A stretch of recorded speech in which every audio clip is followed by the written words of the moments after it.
Magandang araw kaibigan! Tuloy po kayo sa Felicidad's Channel.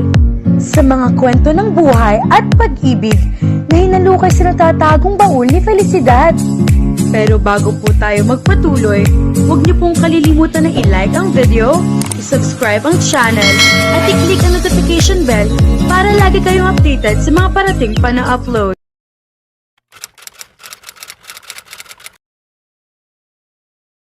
Sinong kausap mo sa cellphone? Napalingon si Orlan sa likod niya.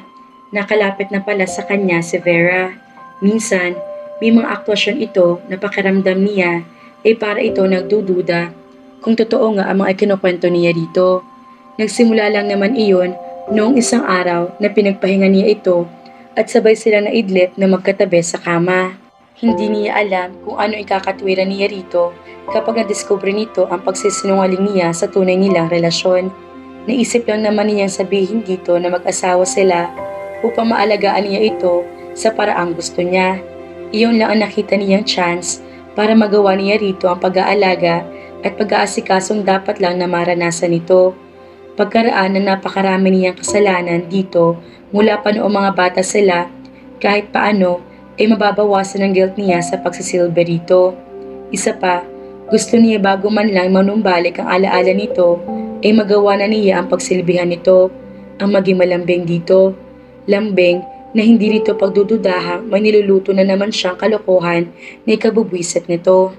Sa pagkakataong iyon ay gusto niyang iparanas dito ang pag-iingat at pagsisilbing kaya niyang gawin, bagay na kailanman ay hindi nito paniniwala ang kaya nga niyang gawin.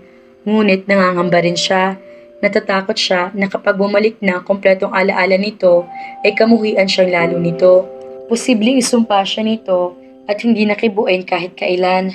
Ngunit dahil wala siya mapagpilian kung hindi ang sumugal ay itinuloy pa rin niya ang palilinlang kay Vera. Kung hindi naman niya gagawin ang magpakilalang asawa nito, kahit hindi totoo ay malabo pa sa pinagkiskisan ng bigas ang kanyang chance na mahalin ang kababata. Basang-basa at luray-luray na ang papel niya rito. Alam niyang siya ang huli sa listahan ng mga taong pinagkakatiwalaan nito. Bata pa lamang sila ay nadala ito sa mga kalokohang pinagagawa niya na palaging ito ang biktima. Bahala na, ibinusa niya ang hawak na cellphone at nilapitan ito. Inakbayan niya ito, dinampian ng halik ang ulo. Yung isang staff ko sa office, may ibinigay lang akong instructions. Pagkilatin nito, hindi ba?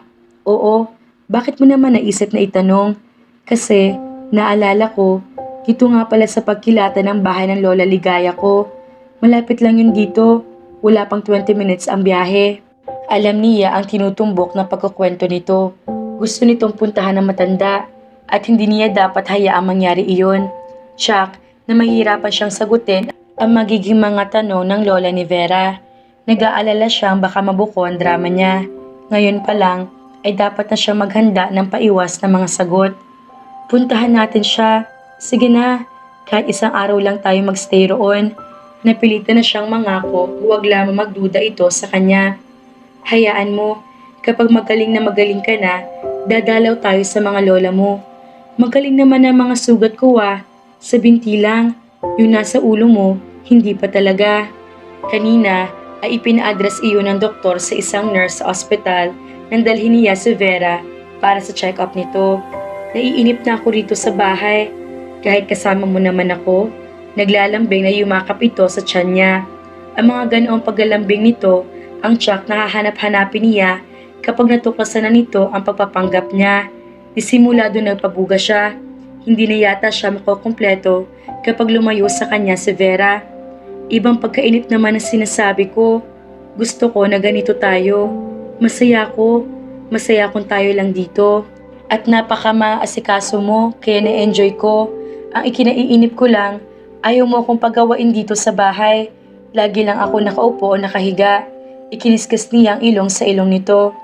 Kapag magaling ka na talaga, promise, sabay natin gagawin ang mga gawaing bahay rito. Alam mo, ang sweet-sweet mo.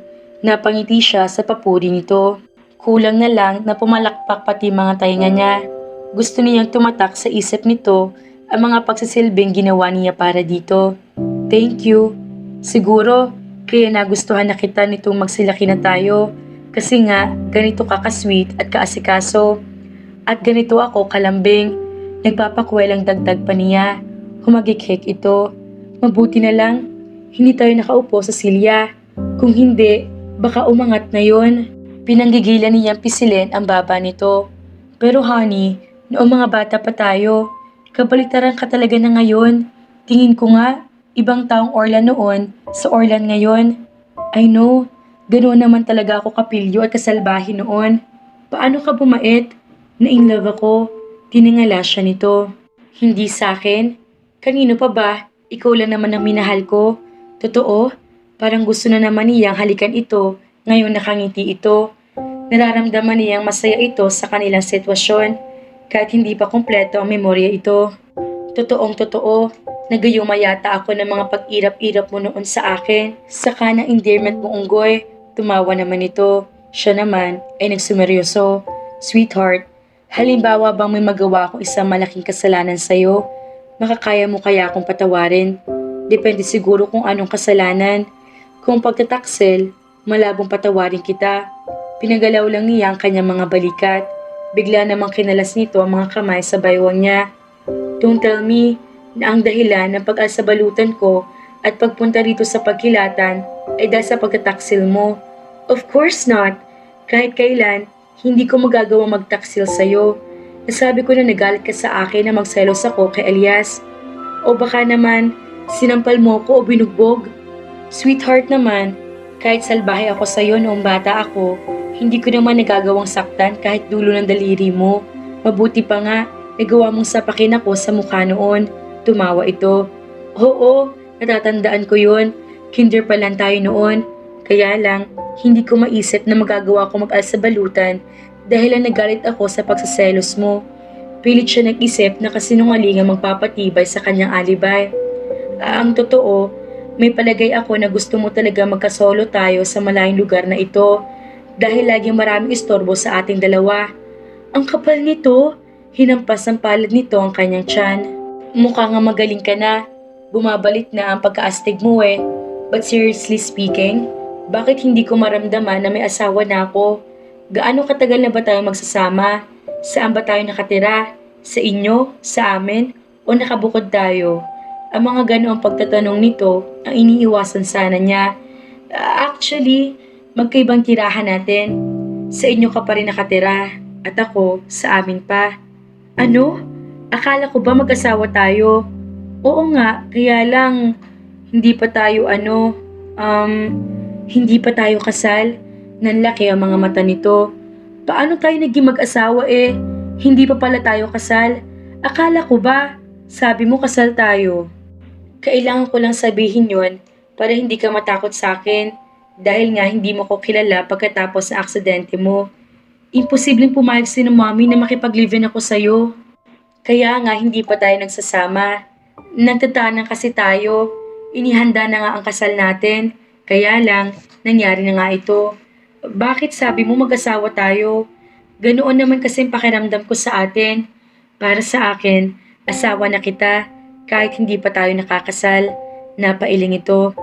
I can't believe na napapayag mo ako makipagtanan sa'yo. Mahal naman kasi natin ang isa't isa. Nagdududa ka pa ba roon? Tumitig ito sa kanya. Tila, inaarok. Kung nagsasabi siya ng totoo, nakipaglaban naman siya ng titigan dito. Don't ever doubt my love for you, sweetheart. Bumalik man o hindi ang memorya mo, hindi magbabago ang katotohanan yon. Natatawa si Vera habang nag-uunahan sila ni Orlan sa paggawa ng mga eroplano. Bibe, bangka, pamaypay, at Elisa gawa sa papel. Nakakita ito ng isang rim yata ng ginamit ng bond paper. Para daw hindi siya mainip, maglaro na lang sila. Noong una ay hindi niya pinapansin ito. Matatanda na sila para sa mga ganoong bagay. Ngunit, naisip kaagad niya na hindi naman importante kung pambata o pangmatanda ang gagawin nila. Ang mahalaga ay sumaya sila at nag-enjoy sa isang aktibidad na pinagsaluhan nila. Ngayon nga ay halos mapuno ng kanilang silid sa dami ng mga nagawa nila. Sweetheart, pag-angat niya ng tingin ay bumangga sa ilong niya ang tuka ng bibing papel na hawak ni Orlan. Iniumang pala nito iyon upang masundot ang ilong niya. Tawa ito ng tawa. Mukhang aliw na aliw ang bruho. Sa inis niya, bigla niyang itinudla rito ang eroplanong papel na ginawa niya. Diretso iyon sa nakatawang bibig nito, siya naman ang napahalakhak. Okay palang gawing hangar ang bibig mo. Sukat doon ay dinaluhong siya nito. Impet na napatili siya nang buhatin siya nito at isayaw-sayaw sa ere.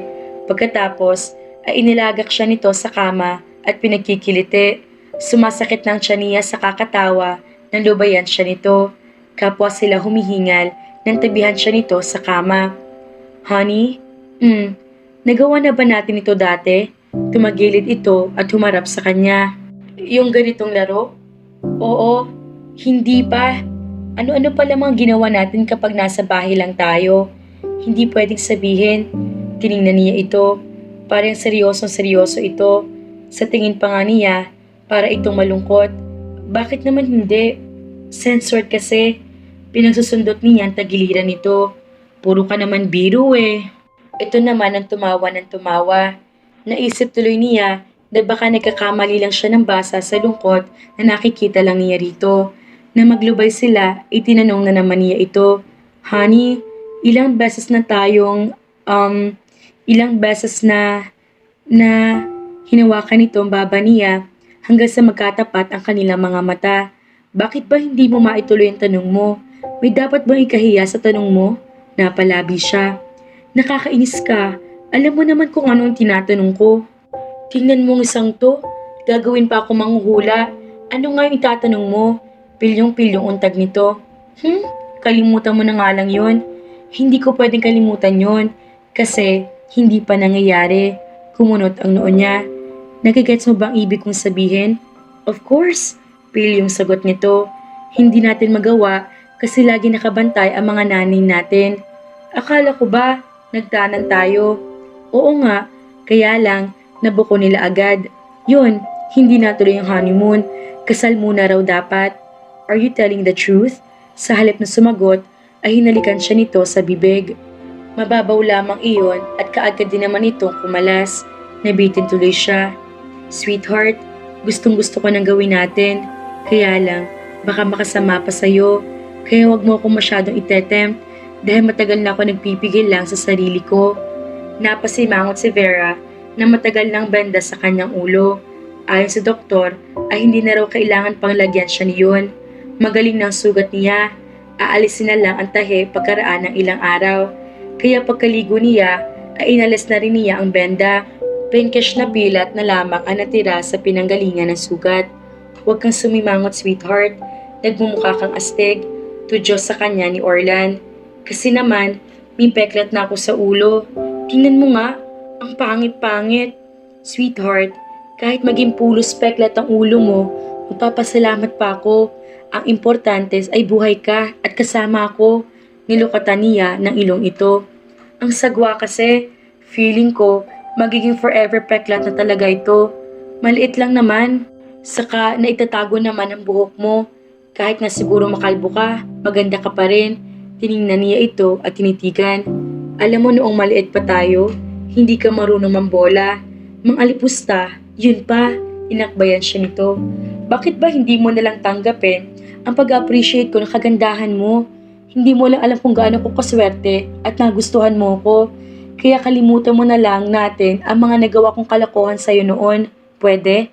Sus, magdrama ka raw ba? Umalis siya sa pagkakaakbay nito at tinungo niya ang binata. Siguro naman ngayon, papayag ka nang dumalaw tayo kina Lola. Sumunod ito sa kanya sa bintana. Talaga bang kaya mo na? Wala na masakit sa'yo? Wala na po. I'm okay. Pwede na nga tayong bumalik sa Maynila. Hindi ito umimik, kaya nilingan niya ito. Alam mo na bang ituloy pa natin ang bakasyon dito? Para nagtatampo ang tono nito. Pinaglambitin niya ang mga kamay niya sa laylayan ng t-shirt nito. Kasi naman, sabi mo nagpipigil ka lang sa sarili mo, kaya wag kita masyadong item. Humarap ito sa kanya. Iniangat nito ang mukha niya hanggang sa magtama ang mga paningin nila. Nakangiti ito, ngiting para maligayang maligaya. Pero magaling ka na ngayon, napayakap na siya rito. Sabi mo, hindi pa tayo kasal. Alright, sweetheart. Dadalaw muna tayo sa mga lola mo. Pagkatapos, saka tayo babalik sa Manila. Isaset na natin ang wedding date. Honey? Naramdaman niyang dumampi-dampi ang bibig nito sa noo niya. Pumayag ba kaagad ako na magpakasal sa'yo? Ilang saglit munang dumaan bago ito nakasagot. Dapat nga pala, ngayon ko sabihin ang proposal dahil hindi mo na yun maalala. Kinalas nito ang mga kamay niya nakayakap dito at bahagyang inalayo siya nito. Vera, sweetheart, will you marry me? Of course I will. Malawak ang ngiti niya habang nakatitig din ito. Kahit katiting na pag-aalinlangan, wala siya makapasa kanyang sarili. Mahal niya si Orlan at gusto niyang magpakasal dito. Yayapos na naman sana siya rito nang pigilan siya nito. We should seal it first. Yumukod ito at sinakop ang bibig niya sa isang makapugto hiningang halik. Pwede ng lahat ang dadalhin natin, sweetheart. Bakit nakupo ka pa riyan sa harap ng TV? Nilingon niya ni Vera si Orlan. Iyon ang araw na pagdalaw nila sa kanyang lola. Honey, look. Ako ba nasa commercial na yan? Tumaba ito ng upo sa kanya. Oo, nanlaki ang kanyang mga mata. Hindi siya makapaniwala. Commercial model ako? Oo, kagagawa mo lang ng commercial na yan. It's your first? Talaga? Bakit hindi mo na ikwento sa akin? Buntong hininga ay sinagot nito sa kanya. Nagpalit na ng commercial sa TV, kaya ini-off na niya iyon. Pagkatapos, ay hinarap niya ito. Bakit hindi mo na ako sinagot? Si Elias ang tumulong sa'yo para makuha kang commercial model. Siya yung pamangkin ni Mrs. Endaya? Oo, nakuha ka na niya kung bakit naging seryosong bigla ito. Siya yung pinagsilosan mo, 'di ba? Tumayo na ito. Tayo na, tatanghaliin na tayo. Tumayo na rin siya at kumapit sa braso nito. Bakit ka nagselos kay Elias? May gusto ba siya sa akin? Nagkagusto ba ako sa kanya? Hindi ito tumingin sa kanya nang sumagot. Hindi ko alam kung may gusto siya sa'yo. Lalo hindi ko alam kung nagkagusto ka sa kanya. Natahimik siyang bigla. Kaya pala umabot sila dito sa kanyang pag-aal sa balutan. Mukhang mabigat nga ang problema. Ngayon, kahit hindi niya maalala si Elias at ang tungkol dito, parang nagigilty siya. Nagkagusto nga kaya siya sa lalaking iyon? Hay naku mga kafelisidad, saan kaya hahantong ang ginagawang palabas ni Orlan? Kakamuhian ba siya o mamahalin ni Vera? Kaya naman, abangan!